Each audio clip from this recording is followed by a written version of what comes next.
A team with Ohio Task Force 1 is on the ground in Florida, gearing up to jump in to help storm victims impacted by Hurricane Milton. Now to election 2024 and people casting the first votes of the November election. Right now, all new for you tonight, leaders with the Columbus Police Department speaking with us one-on-one about a massive street racing crackdown. Now this is video from the operation that went down on the east side over the weekend. Name, image, and likeness is slowly peeling away the traditional model of amateurism. Some star players are making hundreds of thousands of dollars. For more than a year now, we've been examining the impact of NIL, what it means for universities, sports programs, and athletes. You're talking about a multi-billion-dollar industry in which the main attraction, which would be the players, are usually seeing the smallest piece of that pie. Former OSU student athlete and current TFF analyst Jay Richardson has been a big proponent of college athletes getting paid for their talents. Now Richardson, one of those pushing for former athletes to get their possible payday as well. I understand the need or the desire, so to speak, to want to be compensated for what you felt like you might have brought to the table for the university, or maybe the value that you brought and the money you may have generated that you didn't see a part of. A federal judge now giving preliminary approval for an NIL settlement for former college athletes who filed suit against the NCAA. Under the terms of the deal, the NCAA would pay out nearly $3 billion in damages. The rules are going to have to change, the regulations are going to have to change, and it'll be interesting to see kind of where we're at even 18 months from now. Attorney Luke Fetlam is among the country's legal leaders in the new world of name, image, and likeness. He visits campuses across the U.S., teaching athletes, athletic directors, and administrators about the rules and impact of NIL. He believes this settlement is a clear shift from the legacy amateur model. Some could argue that it is professional because the student athlete is getting paid for the services of playing their sport. But I think we're going to start to redefine what does that look like. Final approval for the deal is expected sometime next year. But here are a few key takeaways. Under this settlement, nearly $3 billion in damages will be paid out over 10 years for around 14,000 claims dating back to 2016. It would include a first-of-its-kind revenue sharing system for college athletes. This could impact hundreds of schools across the country as soon as next fall. I root on the guys that are a part of this lawsuit. I hope maybe they can be made whole or get what they feel like they're entitled to. NCAA President Charlie Baker, along with the commissioner of the ACC, the Big Ten, the Big 12, the Pac-12, and the SEC, released a joint statement saying they had agreed to settlement terms. They call the move an important step in continuing reform of college sports that will provide benefits to student athletes and provide clarity in college athletics across all divisions for years to come. Tonight, there's also the question of determining exactly how much each athlete would get. That could take months to figure out and, of course, involve plenty of attorneys as well. So this legal fight could be far from over. Of course, we will continue to follow it all. The suspect in a shooting near the OSU campus is in custody. The man already wanted for other crimes, the latest shooting setting off a campus crime alert. Well, the Columbus City Schools Board of Education is meeting again tonight. And it all comes one night after infighting caused one board member to simply walk out. Stephanie Dupre is at tonight's meeting trying to get some answers. Dupre, ABC 6 News. All right, thank you, Stephanie. And a day after Governor Mike DeWine ordered state troopers to do daily safety checks at Springfield schools, he went back to do a safety check of his own. 33 bombed. A mega announcement dealing with the plant Intel is building near Johnstown. The project is now involving a partnership with Amazon. Kate Seifert is in Licking County with new details tonight.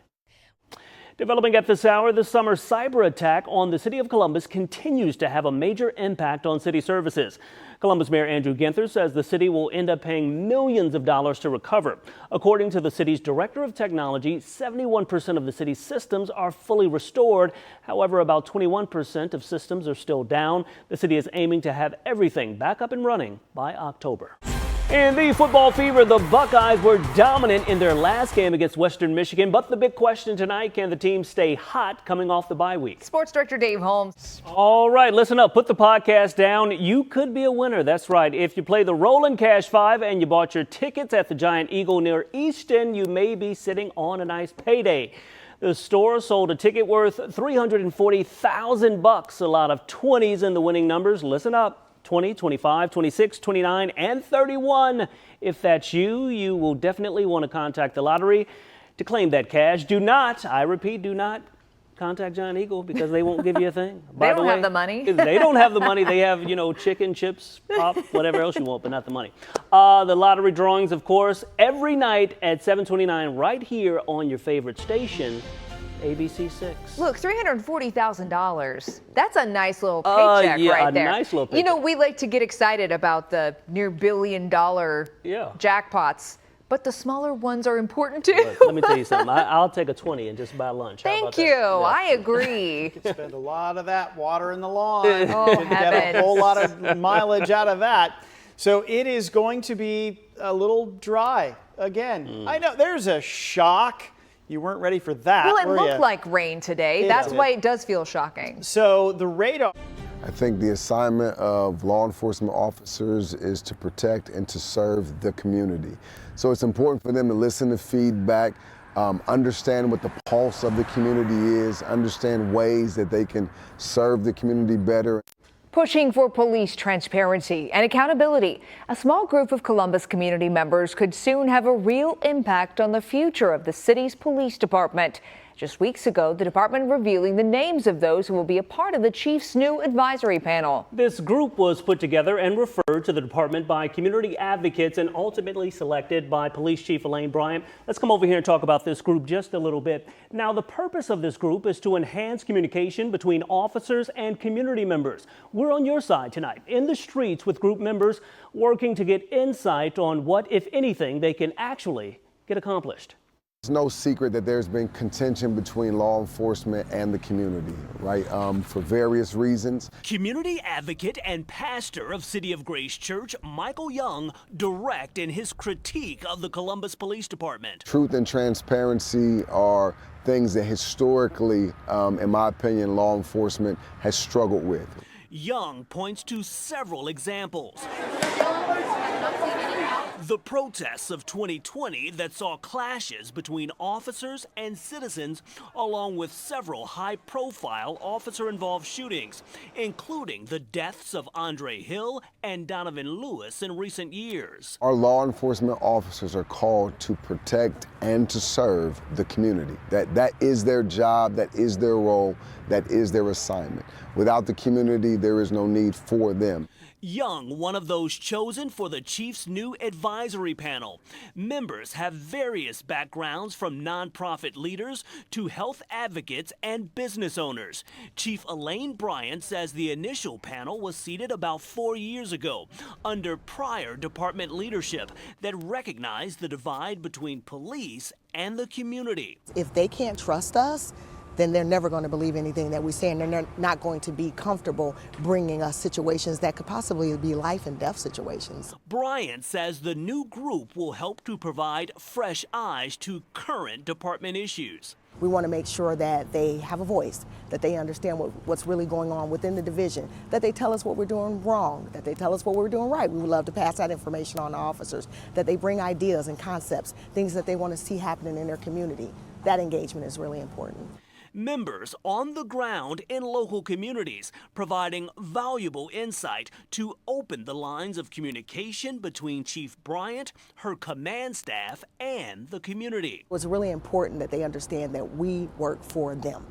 OSU student, education advocate, and community organizer Dejan Cox is one of the youngest members of the panel. From a community standpoint, a lot of times we're often left out the loop, and we don't really understand the processes that it takes to be able to get, certain information out to the public. Cox says panel members will be pushing the department to take quick action on investigations involving officers and community concerns. We're not there to be yes men or yes women to the CPD. We are there directly to be able to get information, to be able to take it back to the community. Young says panel members will be applying pressure on department leaders, seeking to be a voice for the voiceless. He believes this effort could be a good step in moving CPD and the community forward. It's incredibly important for them to listen to, take note, contemplate and consider the voices of the community, the needs of the community, and then take genuine action steps to apply some of those things. This group will be meeting with the chief once a month. We're told those chosen have a history of community service work in the city. The department is looking to add more members to this panel. It was very concerning, Rodney. It cut to the very core.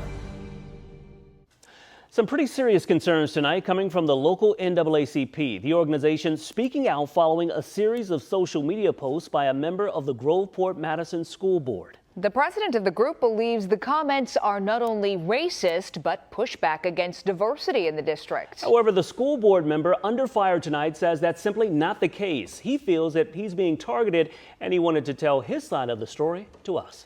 I think he gets it. He just doesn't want to admit that he has racist behavior, in our opinion. Columbus NAACP President Nana Watson getting right to it, upset over Facebook comments from Groveport-Madison School's board member John Kirshner and what she feels is a lack of response from the board. Those remarks posted to the district page. It's painful, it's hurtful, and they should be ashamed of themselves. These are images of some of the comments in question.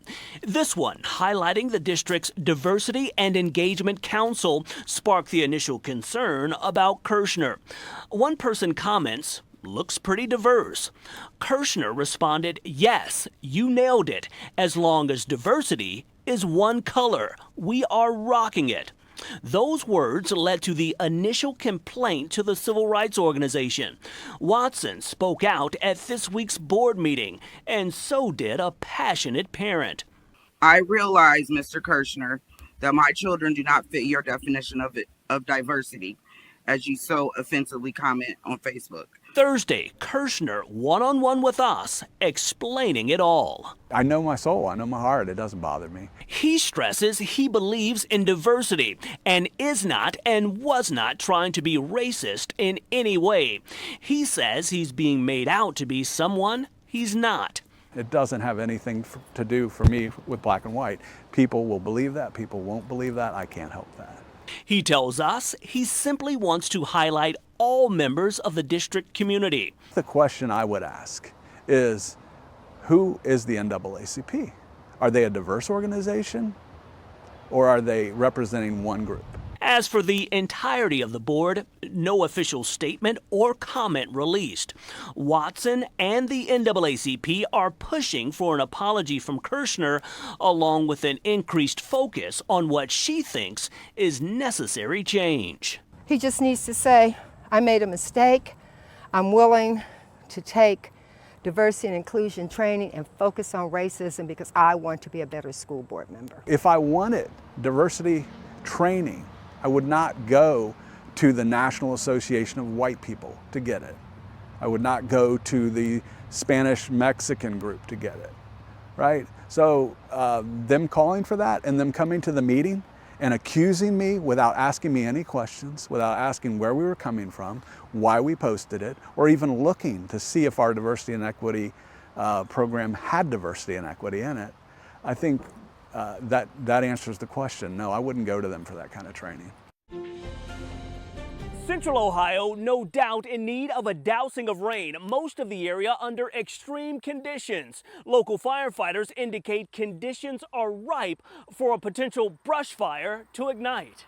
Once you start putting people out in a field fire, you have to be careful where you put them at. If you put them upwind and the wind's blowing that way, you jeopardize their safety.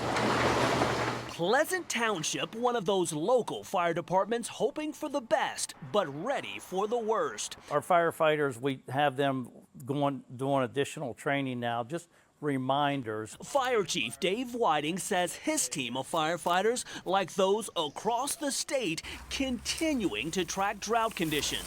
If you're not careful, you can get yourself in trouble. Traditionally, Ohio isn't known for brush fires, but Whiting says the potential is real as a result of this ongoing dry spell. We have been running a lot. We've been having a lot of runs, a lot of field fires, and Actually, yesterday we actually had someone that was open burning. They had to go out and put it out. In response to extremely dry conditions in various parts of the state fire marshal ordered a widespread ban on open burning, impacting a number of local counties, including Franklin, Fairfield, Ross, and Athens, just to name a few. Most of the area under extreme drought conditions, according to the U.S. Drought Monitor. A few things to keep in mind. Under the burn ban, a number of things are prohibited.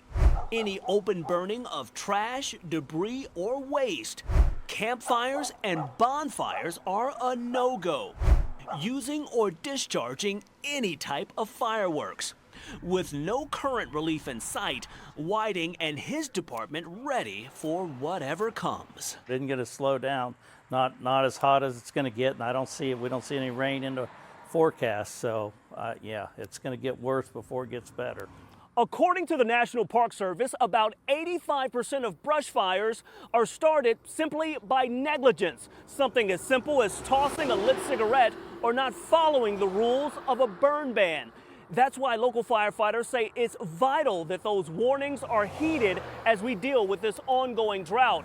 Certainly important information to keep in mind. On your side, Rodney Dunigan, ABC 6 News. Rodney, they have a simple request. Well, Bob and Stacia, point blank, they want these board members to act like adults and begin to work together.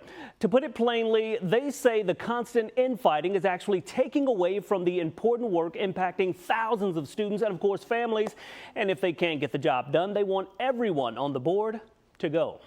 4 Columbus faith leaders, 4 congregations, 4 powerful voices, all pushing for the same thing, change. When we see the board acting the way it has been in terms of its behavior, brings up some great concerns for us. At the end of the day, our students and our families are suffering. The challenge is we want a school board that's going to work together. Pastors Kevin Harrison, John Little, Frederick Lamar, and Joel King sitting with us, detailing deep concerns about the future of the Columbus City School District. The fact is, when the children are failing, and parents are frustrated, and we see money, don't know where it's all going, no, the buck's got to stop somewhere. They're infighting and causing chaos and not getting the job done that they were elected to do. We've seen a decline in terms of leadership making the right decisions.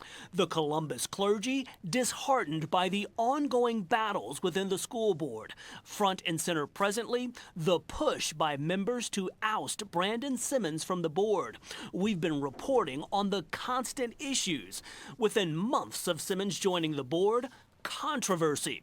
The latest issues revolve around phone calls Simmons recorded of members without their knowledge. The hope is that we have adults that will step up and make adult decisions. The pastors say the infighting is taking away from crucial issues, including what to do with district facilities, lagging academic achievement, and forming a better relationship with the teachers union, just to name a few. We have no confidence in the decision making of this board. Their plan is to remind their congregation of that when the time comes to select leaders who will lead the district. All right, late this afternoon, Christina Vera, the president of the Columbus City School Board, released a statement to us saying, in part, I share the frustration with the behaviors we've seen over the past several months. As a collective, we're doing everything we can to learn from these experiences, grow and move forward. I believe that together we can build a brighter future for our students. Now, this was a pretty lengthy statement. To read it in full for yourself, simply head on over to our website and click this story. Stacia? Let's talk about this victim. At last check, he was receiving treatment at Grant Hospital in pretty rough shape. Right now, investigators are gathering information, trying to find that car that was stolen and details on the suspect. All of this as a community is left to wonder how something like this could happen. Heartbreaking. I can't imagine what that family is going through. Pastor Mark Hampton, shaken, disappointed, and disturbed by the city's latest violent crime. We're praying for that young man to recover. We're praying for the family that is dealing with this. Here on the east side in the 500 block of Barnett Road Thursday night, a vicious crime. Police say a man shot and robbed, his car stolen in this east side neighborhood. The suspect still on the loose. We all need to work together on this and say this is our problem too, because guess what? That hurting mom and that family's likely going to be in church on Sunday. Just hours after that violent crime, Pastor Hampton, an outspoken community leader in the same community with us, pleading for answers, calling for anyone with information to come forward. We have to make it personal. You have to view it as if it's your child that's in that hospital right now fighting for their life. And then what would you do if you knew who the person was who harmed your child? You would take action. And the action we would hope you would think is to reach out to law enforcement. At this point, the investigation is ongoing. It's unclear when that victim will be well enough to provide officers with the vital information needed to help make an arrest. Of course, we'll keep you posted once we learn more. On your side in studio, Rodney Dunigan, ABC 6 News.